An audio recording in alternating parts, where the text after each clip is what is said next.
Where does your passion come into all this? Because you're very passionate about the work. And I was listening to a radio interview of you yesterday while I was cooking, actually, just getting ready for today. Mm-hmm. And you spoke of that you got up 3:30 a.m. to meditate daily. Yeah.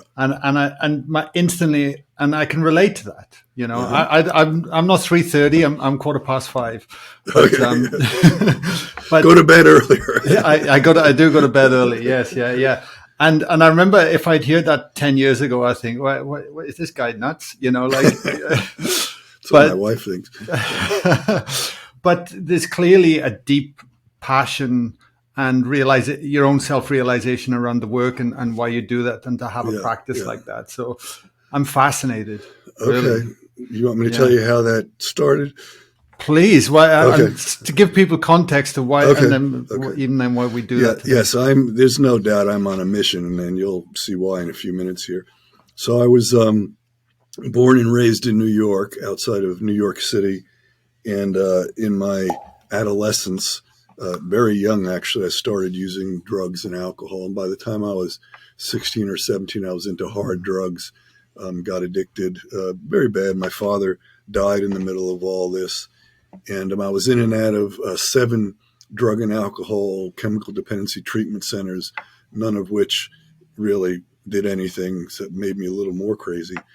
And finally, when I was 21 years old, October 1978, I had a spiritual experience. People say, "Oh, what was it?" Well, I surrendered, let go, and I know you've had similar experience. And in a very short time, maybe as far as I can tell, it lasted 90 seconds. There was a complete turnaround, sort of a sudden awakening that there is a presence here. And the presence is here, and it's in here, and it's in everybody. And that presence is guiding this whole thing we call creation along.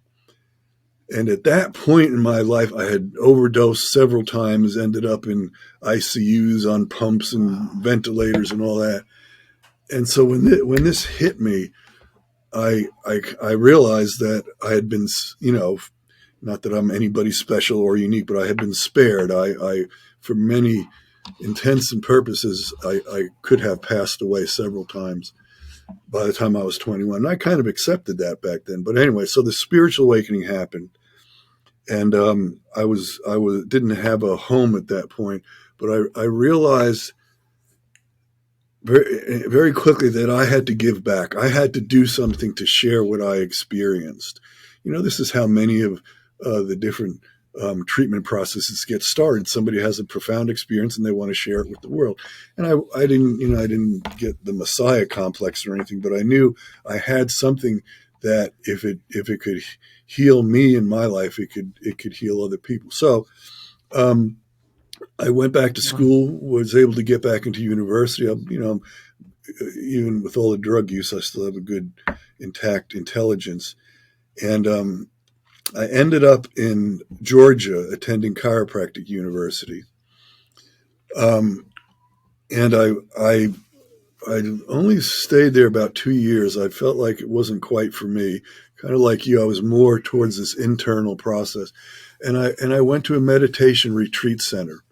I was raised Catholic. I went to a Benedictine monastery, but I decided I liked the yoga philosophy, more than I did the Benedictine rule, which was pretty rough. So I lived at this ashram / meditation retreat center.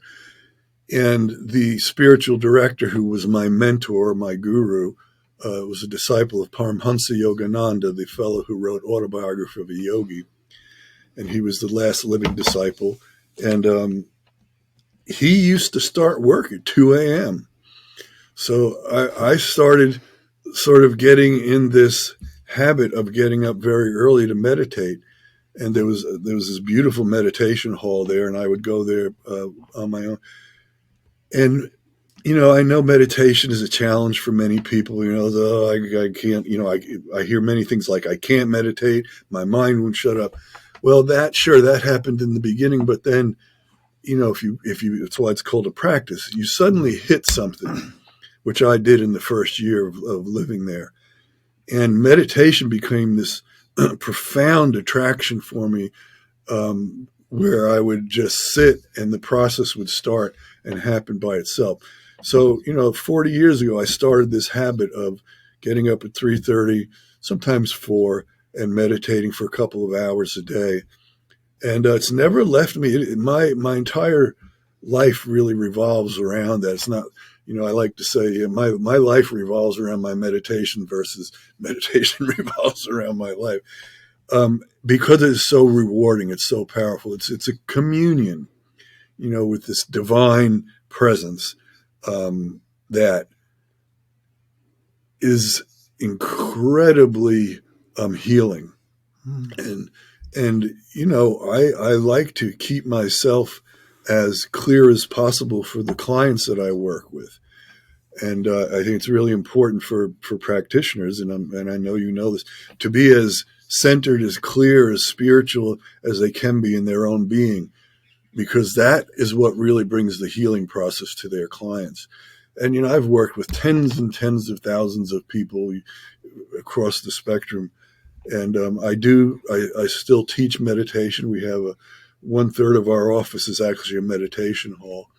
But I just can't say enough about meditation as a practice for, sort of finding our own sense of spirituality and then allowing that to come out from us and manifest. Incredible. Thank you for sharing. Yes. When you had that awakening,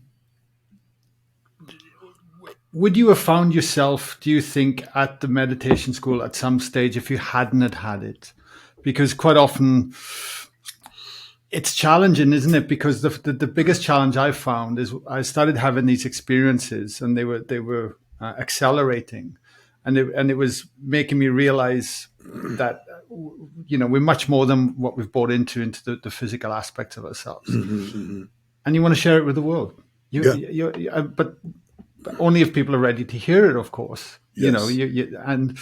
And it's like, how do I ignite the fire in that person? Because you can feel so compassionate for the pain or the suffering that they're in that moment. It's like, if you just could just peek 2 degrees to the left and you're there, kind of thing. And it was a struggle.